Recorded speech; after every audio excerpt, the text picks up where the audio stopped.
De participação possui duas categorias de sócios. A primeira categoria de sócio dela é a do sócio ostensivo. A segunda categoria de sócio dela é a de sócio participante, que a gente carinhosamente e historicamente chama de sócio oculto. Então, são sócios diferentes. O sócio ostensivo, ele vai atuar efetivamente. Então, é mais ou menos assim. Você encontra uma padaria. Você chega numa padaria e pergunta, fala o seguinte, ó, eu posso ver a razão social de vocês? Se você for amigo do cara, o cara vai mostrar. Acho que ele vai perguntar por quê, né? Aí, se você chegar numa loja, por exemplo, e você pede lá a nota fiscal do produto, vai aparecer o nome empresarial que está ali. Aquele nome empresarial que está ali vai conter ou o nome de um empresário individual, ou vai conter o nome de uma sociedade. Pode ser uma sociedade limitada, por exemplo. E aí, olha que coisa interessante. Você vai ler aquele nome lá e vai falar, opa, isso aqui é uma sociedade limitada. Então, como que eu posso saber se ali existe uma sociedade em conta de participação? Ó, a sociedade limitada está bonitinha ali, você viu lá. Quem compõe a sociedade limitada que exerce aquela loja? Ah, sócios são João e Maria. Beleza. Como que você vai saber se aquela sociedade, aquela pessoa jurídica, tem uma sociedade, e aí é uma outra sociedade, com alguém de fora da instituição? E a resposta é não vai. Você não vai conseguir saber, porque a sociedade em conta de participação, propriamente falando, seria um contrato de gaveta. E é isso que ela é. É uma sociedade contratual, segundo a qual os sócios vão se dividir. Um exercendo a empresa em nome próprio e o outro injetando dinheiro no negócio para auferir dividendos. Então vamos supor, mas vamos imaginar a seguinte situação. Na sua rua tem uma padaria. E essa padaria está precisando de grana, está precisando de sócio. Mas ela não quer mexer no contrato social dela. Tá? Não quer mexer no contrato social dela. Aí você tem a grana. Você tem a grana. Aí você fala assim, eu quero investir. Poxa, padaria é serviço. Agora, para você investir assim, você tem que perguntar, é serviço essencial?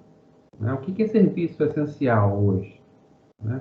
Será que uma loja de carros é um serviço essencial?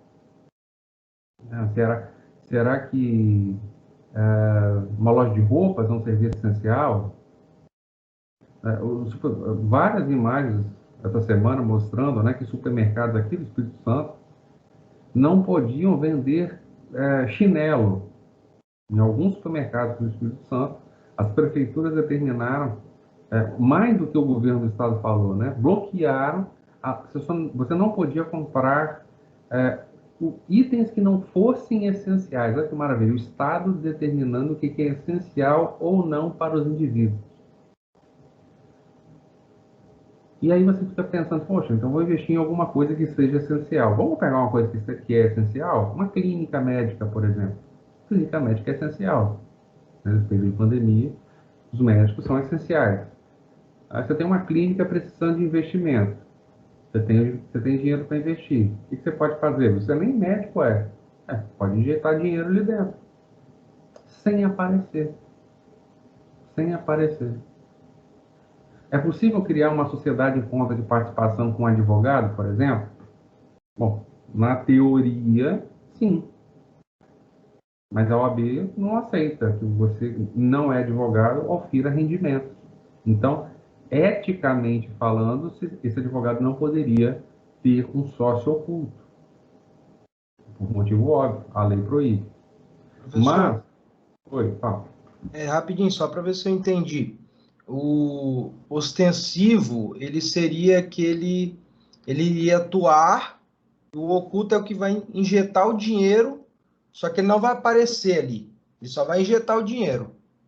Isso, Ostensivo, por exemplo, no caso da clínica, seria então o médico e o de fora seria o oculto, que estaria só injetando dinheiro e o outro estaria ali trabalhando. isso, de fora é o oculto.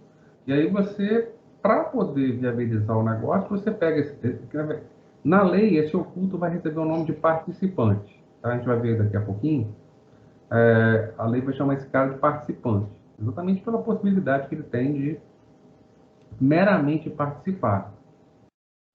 E mais do que isso, se o sujeito participar, como injetando para injetar dinheiro é uma coisa, mas se ele tomar pé nos negócios, ele pode vir a ser tratado como ostensivo. Então ele não pode aparecer, ele não pode chegar numa sociedade e praticar atos de gestão. Ele não pode aparecer na padaria todo dia e falar assim, nossa, a padaria também é minha.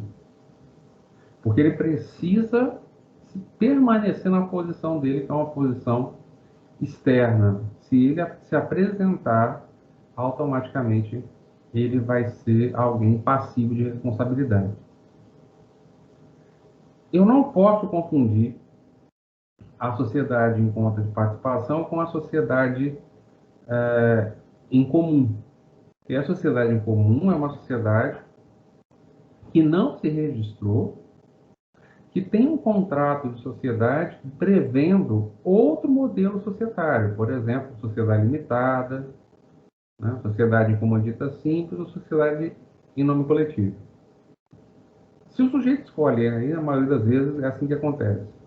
O sujeito escolhe um modelo de sociedade limitada e não se registra, a sociedade dele será uma sociedade em comum, regida aí pelos artigos 986 e 990. Se, por outro lado, ele no papel cria uma sociedade em conta de participação, essa sociedade também não terá registro. Mas, aí entra a diferença. Na sociedade em comum, se você registrar, você não vai ter mais uma sociedade em comum. Você vai ter uma sociedade, na maioria das vezes, limitada. Ou seja, você vai ter a sociedade que você colocou no papel, quando você registrar.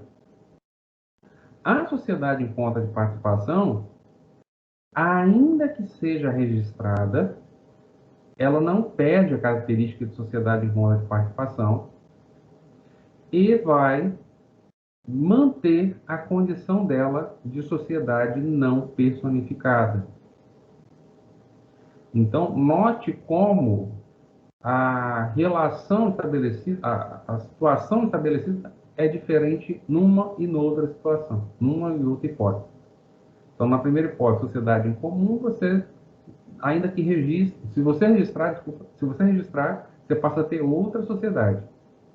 Na sociedade em conta de participação, ainda que você registre, você vai manter a sociedade em conta de participação, mas isso não vai te trazer a personificação. Então, a sociedade em conta de participação é um modelo societário de exceção. Ela é uma exceção ao artigo 985 do Código Civil, quando fala a respeito dessa característica, né, de personificação da sociedade a partir do registro. Ok? Então, só dar uma passada aqui de olho em cima desse modelo societário, para vocês poderem ver, desse modelo societário para vocês poderem ver. Nós estamos aqui, né, inclusive trouxe dois casos interessantes, e são casos difíceis, tá, gente? Esse caso número 2 é um caso real, obviamente eu alterei os nomes, mas só para vocês poderem ver como que isso é difícil de julgar até num caso concreto. Vou fazer a leitura aqui para vocês, ó, só para vocês poderem acompanhar. Acabei tirando aqui da divisão. Mas olha só. José, vamos ver a opinião de vocês em cima disso, hein? José, retornando do trabalho e verificando que não há obstáculos ou sinalização que o impedissem, né, a entrar num determinado terreno, ingressa em área de construção de loteamento. Lá chegando, depara-se, depara-se com, se depara-se, né? Lá chegando acaba caindo em uma vala não sinalizada e em razão disso vem a falecer. Maria, a viúva, decide interpor ação de indenização contra a incorporadora ABC Desenvolvimento de Lotes Limitada. A construtora vai cair em engenharia limitada e o dono do imóvel, o senhor Miguel. Em contestação, Miguel apresenta contrato de sociedade em conta de participação, o qual consta que é sócio participante e não possui legitimidade para figurar no polo passivo da referida ação. Diante do caso, responda: os réus possuem legitimidade para responder pela ação descrita? Essa pergunta para vocês poderem responder. Desculpa. Para vocês poderem responder. Vocês entenderam o caso? Eu entendi. Sim. Ó, esse caso é real, tá? Esse sujeito ele caiu realmente numa vala não sinalizada. Ele caiu numa vala não sinalizada. Em razão disso, na verdade, ele veio aparecer, mas assim, ele caiu numa vala 6 horas da. Vou contar a história para vocês, né? O caso é real, tá? O cara estava voltando do trabalho e ele tinha dois caminhos. 6 horas da tarde, 5h30, 6 horas da tarde. Tinha dois caminhos. Pegar em direção à rua reta. Tá demais. Pegar em direção à rua reta, né, e passando um caminho mais longo para casa. Ou então atravessar esse lote para fazer qualquer coisa. Ele podia ter feito qualquer coisa naquele momento. Mas era um loteamento aberto. O que esse loteamento aberto tinha? Tinha buraco. O sujeito resolveu andar e tal, com a bicicletinha dele naquele espaço. Eis que ele caiu num buraco. Isso numa sexta-feira, final da tarde. Ele foi encontrado no dia seguinte, às 14 horas mais ou menos, e por alguém que também resolveu bancar o curioso, e que chamou o bombeiro e tal, levar essa pessoa para o hospital. Levando para o hospital, passou um tempinho e ele faleceu em razão dos ferimentos causados pela queda dele no buraco. Esse caso foi julgado à base da discussão em cima até de culpa exclusiva da vítima ou de culpa concorrente, e se era culpa concorrente, se era meio a meio ou se tinha ali, né, 70%, 80% para um lado, 30% para o outro. Essa discussão do processo atualmente. Mas o fato interessante, né, foi que quando realmente foi apresentada a ação, o dono do imóvel apresentou uma defesa dizendo que ele era um sócio participante numa sociedade em conta de participação que ele mantinha com a incorporadora e a construtora. Isso acontece hoje de forma cotidiana. Note como é um caso comum, porque todo loteamento os caras fazem esse tipo de contrato. E existe aí, na verdade, um conflito muito grande entre o direito civil e o direito empresarial nesse caso. Porque quando o sujeito ele é proprietário de imóvel, acontece alguma coisa dentro do imóvel dele, simplesmente obra, ele é o responsável. Nesse caso, houve um entendimento preponderantemente empresarial, acima do entendimento civil. Porque havia que se pensar se esse cara entrou nessa sociedade ou não. Ele tinha um contrato. Mas vamos analisar com mais detalhe para saber se ele teria essa condição de sócio participante? Porque para você ser sócio participante não bastaria só o contrato, você necessitaria também de outros elementos, entre outras coisas que provassem que você efetivamente era sócio participante ali. Né? Algo que tirasse o imóvel do seu patrimônio. Para isso, você precisa entender como que o capital, lembra que eu falei da aula passada do capital social, da sociedade comum, não ser chamado de capital social, e que a visão sobre ele era de um patrimônio especial? Pois é, ele se repete um pouco aqui. Mas olha como é que é o tratamento, note que vai ter uma pequena alteração quando a gente fala dele. Né? Então, assim, o artigo 991, eu já estou sem voz, tá, gente? Já estou sem voz. Mas tá bom, a gente segue.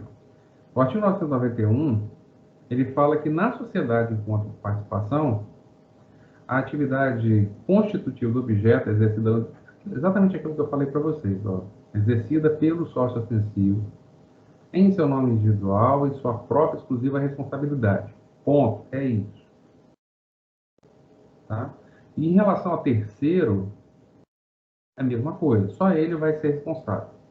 A gente chama de responsabilidade direta. A constituição da sociedade em conta de participação independe de qualquer formalidade. Então, eu não preciso de formalidade para criar essa sociedade. Eu posso ter o contrato escrito ou não. Né? Só que você tem que tomar cuidado. Se você não tiver contrato escrito, isso aqui pode gerar, conflito com a sociedade em comum.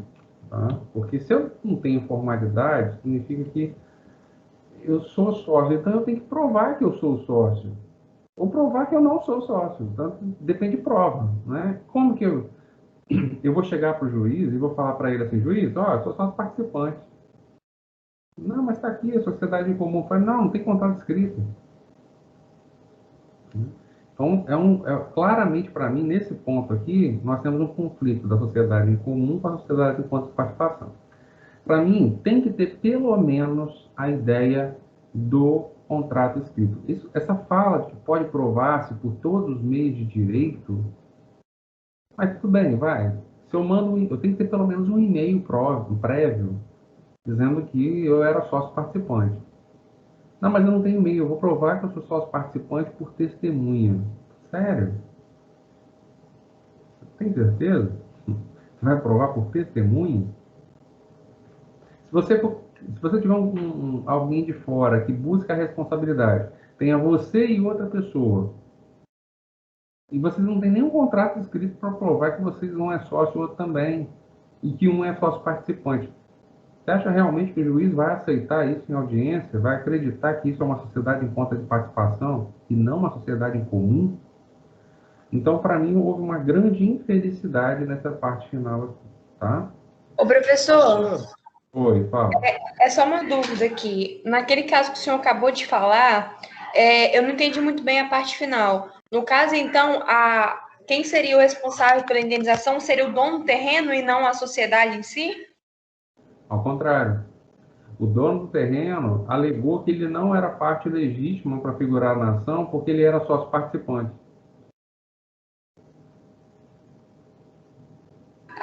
Entendi. Dele. O terreno é dele, mas ele fala, olha, o terreno é meu, a obra está acontecendo no meu terreno, mas eu tenho um contrato de sociedade em conta de participação para dizer que eu não tenho responsabilidade. Logo, quem vai se responsabilizar pela empresa é a empresa, né? Só quem vai se responsabilizar pelo empreendimento é somente os sócios ostensivos, no caso, né? Que era a incorporadora e era a construtora. São duas pessoas jurídicas distintas. Entendi, professor. Isso foi um entendimento dado por uma das varas cíveis de Aracruz. Vou lembrar que esse é um problema, né? Vara cível com a vara cível de Aracruz, vocês vão estar militando, né, inicialmente na comarca de Aracruz, é um problema muito sério, porque você está lidando com vara cível, que engloba, né, atividades, né, de direito contratual todo, né, a parte de...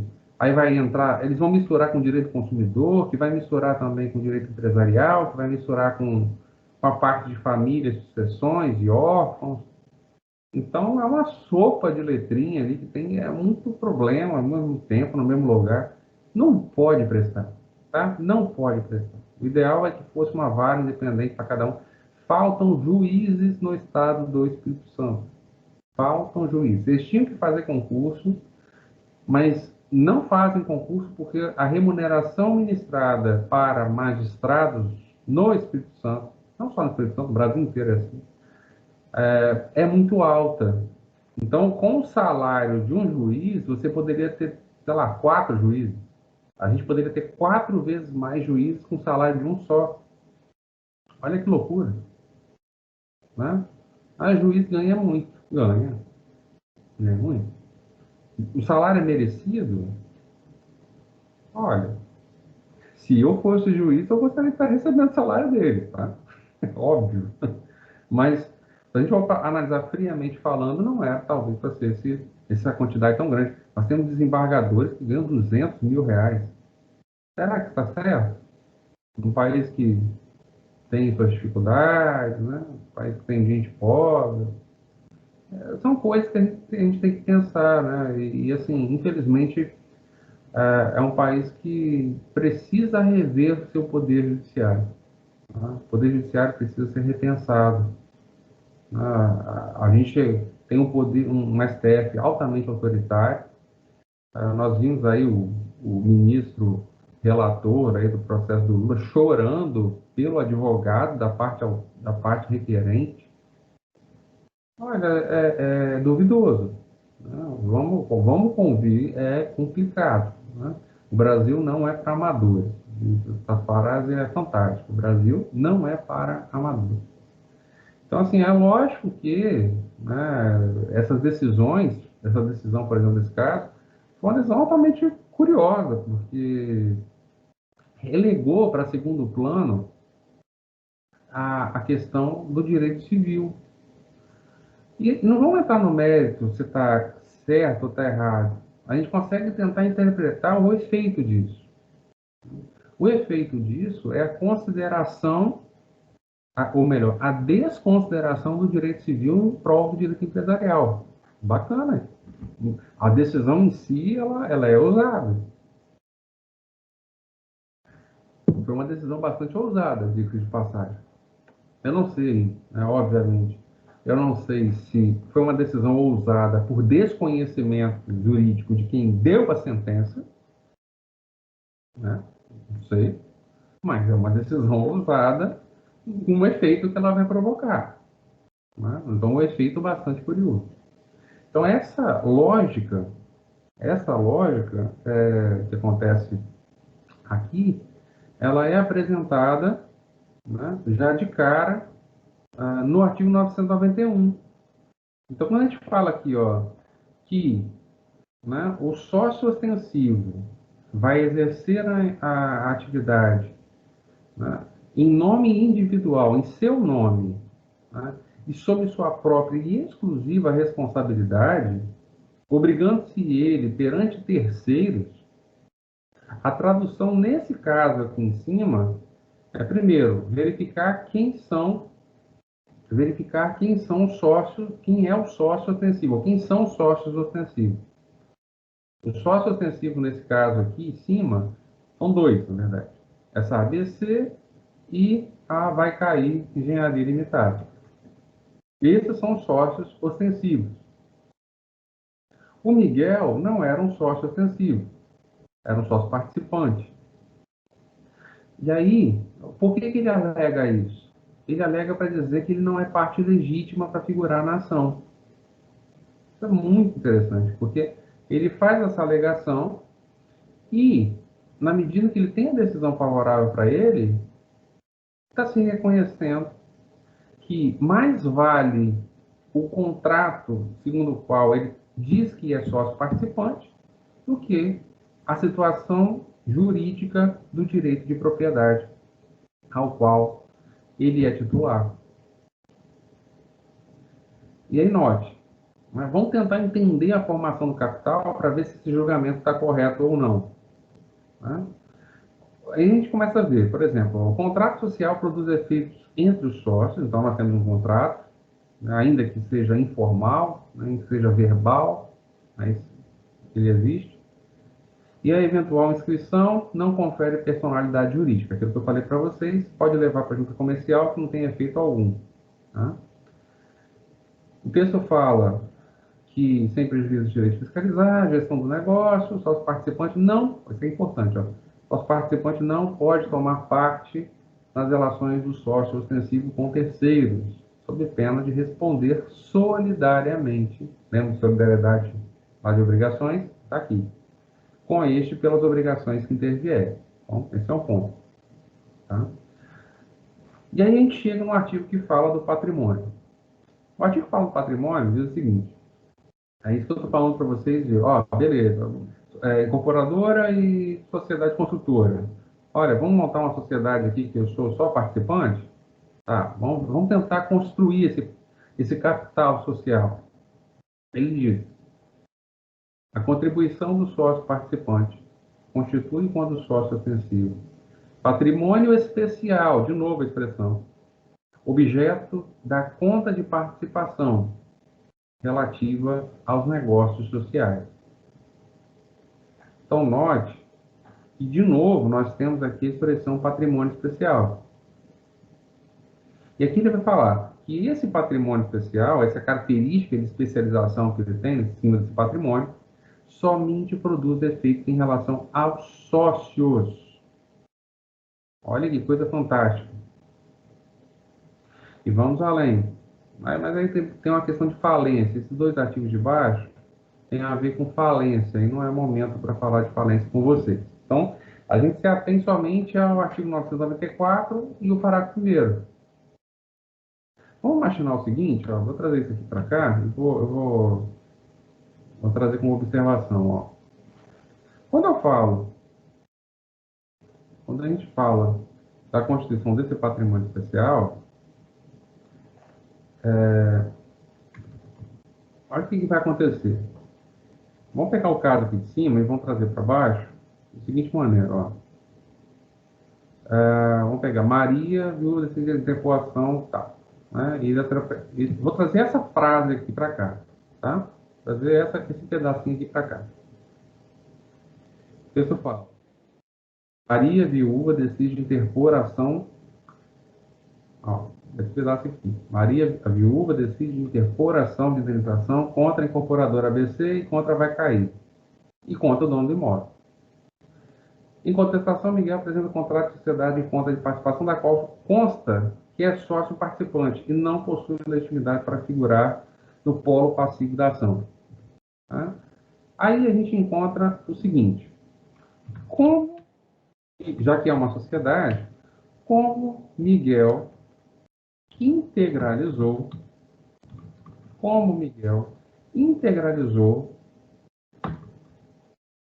o patrimônio, ó, da sociedade. Essa é uma pergunta que não quer calar. Mas a principal pergunta tem a ver com isso aqui, ó. Isto é relevante para efeitos de legitimidade passiva de Miguel? Esse é o ponto. Tá? Então, vamos considerar que a gente tem aqui uma circunstância na qual Miguel é proprietário. Então, Miguel é proprietário. Se ele tem propriedade, a gente sabe pelo Código Civil, vocês podem até procurar aí no material, que eu não vou tirar aqui da tela, a questão da responsabilidade do dono do imóvel, né, por obras. Então, a gente sabe que a pessoa que é proprietário, ele tem responsabilidade por qualquer obra que é feita lá. Qual é a responsabilidade de qualquer construtor? Você está fazendo uma reforma na sua casa, você está fazendo sei lá, se estiver fazendo, tá? Você tem que colocar tapume para evitar que as pessoas entrem naquele espaço, se confundam e caiam e se machuquem. Você tem que exigir dos seus funcionários que usem EPI para eles não se machucarem, de processarem depois. Então você tem responsabilidade, né? Quando eu falo do Miguel sendo proprietário, o fato dele ter indicado que aquele imóvel seria objeto da conta de participação, olha o parágrafo primeiro, quando diz que a especialização patrimonial somente produz efeitos em relação aos sócios. A tradução clara disso aqui é a seguinte, que esse patrimônio especial, o patrimônio, melhor, isso tem efeitos em relação a terceiros. Isso não tem efeito em relação a terceiros. E se isso não tem efeito em relação a terceiro, vamos lá. Que tipo de responsabilidade a sociedade poderia ter? Tá? Então, vamos pegar o tipo de responsabilidade. Vamos aqui. Responsabilidade. Sociedade. Vamos pegar aqui, né, qualquer sociedade em si. Mas vamos pegar assim que o empreendimento, vai, vou pegar um empreendimento. O empreendimento iria gerar, tá? Então, olha que tipo de responsabilidade, não é um tipo, né? Mas vamos pegar as coisas que geram responsabilidade dentro do empreendimento. Ó, vamos pegar aqui, ó, fornecedores. Que tipo de fornecedores? Material de construção, por exemplo. Material de construção, né? Etc. Né? Trabalhadores, óbvio. Trabalhadores. Consumidores, vamos de cara. Ah, claro, mas trabalhadores. É, o fisco, que é o recebimento de impostos, as receitas estadual, federal, estadual, municipal, e consumidores, né? Os compradores.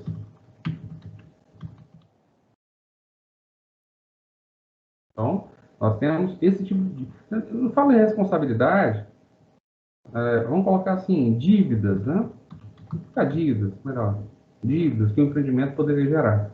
Fornecedores, material de construção, trabalhadores, fisco, são os impostos e taxas, tudo, né? E os consumidores. Beleza? Então, essas são as dívidas que poderia gerar. A gente pode chegar à seguinte conclusão: dessas dívidas, não há responsabilidade para o sócio participante. Por que não há? Porque isso aqui é o empreendimento. Então, disso, Miguel não tem responsabilidade. É isso que está sendo falado no artigo 991. Tá? É isso que está sendo falado no artigo 991. Disso, Miguel não tem responsabilidade. Mas vamos pegar uma outra circunstância, que é a situação do imóvel. Então, o dono da obra, o dono do imóvel, aqui, ó, o dono do imóvel, tem responsabilidade pela obra. Então, ele sempre vai ter responsabilidade pela obra. E se a questão de que a especialização patrimonial somente produz efeitos entre os sócios, ó, se a especialização patrimonial somente produz efeitos em relação aos sócios, então a condição do imóvel como realizado a conta de participação, vou botar em parênteses aqui, patrimônio, ó, relevante, prevalecendo a noção, prevalecendo a noção, o dono do imóvel tem responsabilidade, uma responsabilidade civil daquilo que acontece na obra dele. Então, esse é um caso curioso, porque, de verdade, assim, são vários pontos. Observe que um único caso, ele tem várias análises que podem ser feitas. Né? Quando você vai advogar, você tem vários pontos no processo que você analisa. Por exemplo, você analisa a legitimidade, você analisa o interesse processual, mas você também analisa a questão de mérito em si, ou seja, se isso gera ou não responsabilidade para o dono, se aquilo é fator de responsabilidade, se aquilo é culpa, se não precisa de culpa, né? Tudo isso ele entra no contexto.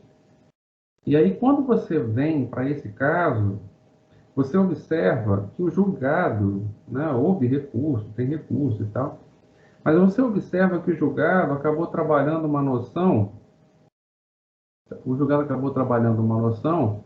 de que prevalece a regra empresarial em si, mas note como essa parte de prevalecer foi julgado de maneira equivocada. Porque o contrato de sociedade em conta de participação, ele não tem esse condão de tirar a responsabilidade civil que existe do dono do imóvel. Então, se ele é um sócio participante, maravilha, ele não vai pagar em relação a, por exemplo, trabalhadores. Curioso falar isso, porque o imóvel é dele. Né? O imóvel é dele. Então, a única forma, aí que entra um ponto interessante nesse caso.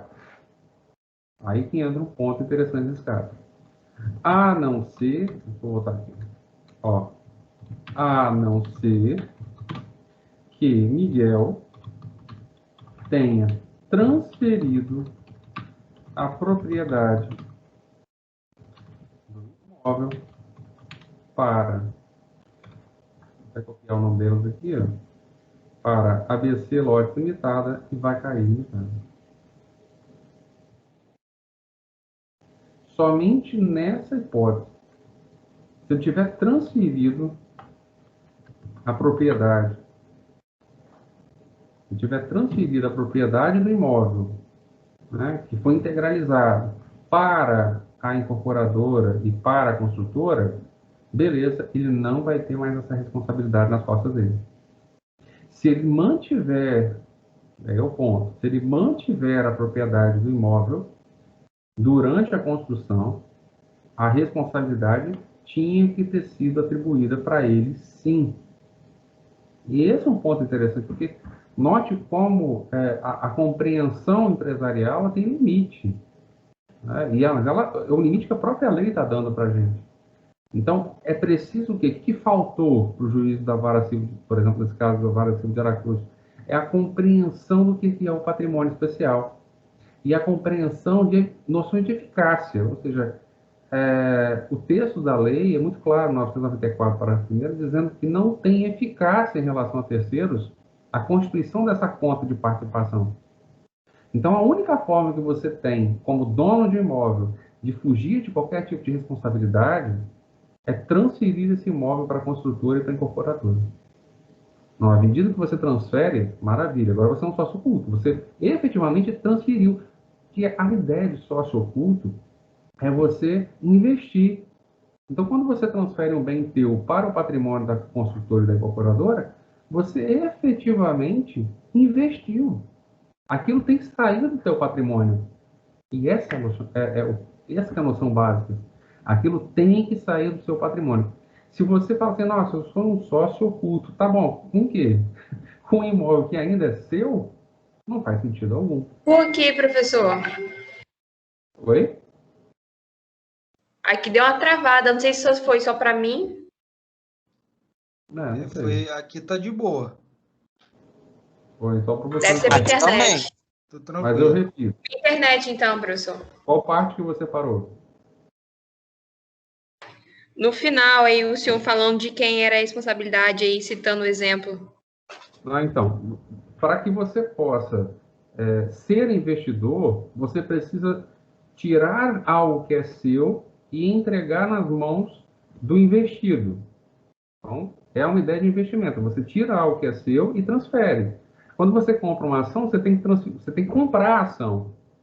Quando você vira sócio, você tem que comprar a sua posição de sócio. Essa é a ideia básica. Então, para ser um sócio participante, você tem que investir. Você tem que tirar algo do seu patrimônio e entregar no patrimônio do sócio ostensivo. Então, quando uma incorporadora, ela faz um contrato com o dono do imóvel para fazer um loteamento e ela simplesmente deixa a propriedade do imóvel com a pessoa ali que seria o sócio oculto, na verdade o que ela está fazendo não é uma sociedade em conta de participação. O que ela está fazendo é uma tentativa de fraude. Ou seja, ela mantém a propriedade com o sujeito, mas retira daquele sujeito, não retira do sujeito aquilo que deveria retirar. E aí, isso para mostrar para vocês que, enquanto a propriedade continuar com o antigo dono do imóvel, ele vai ser responsabilizado por qualquer coisa que aconteça em cima do terreno. Essa que é a ideia. Então, o julgamento que eu falei para vocês é um julgamento equivocado, né? Foi um julgamento equivocado, que está em fase de recurso, mas foi algo assim curioso, né? Porque se tentou dar um enfoque em cima do contrato de sociedade em conta de participação, mas que infelizmente, aliás, eu vou falar para vocês assim, o judiciário julga as causas empresariais muito mal. E se vocês estiverem aí por acaso nas varas cíveis de Aracruz, por exemplo, de Fundão, ou de João Neiva, ou de Beraçu, né, que é o foco aí da faculdade, quando for para lá, por favor, estudem, gente. Estudem. Não deixem os assessores, assim, tentem ser o mais coerente possível, tá? Tentem julgar sem raiva, principalmente raiva de professor, às vezes, né? Às vezes a gente passa muito por isso, tá? Você chega numa vara civil, assim, você vê um estagiário que eu tenho sofrido muito nas mãos dos assessores de juiz, né? Vara de fazenda pública, a gente sofre um bocado.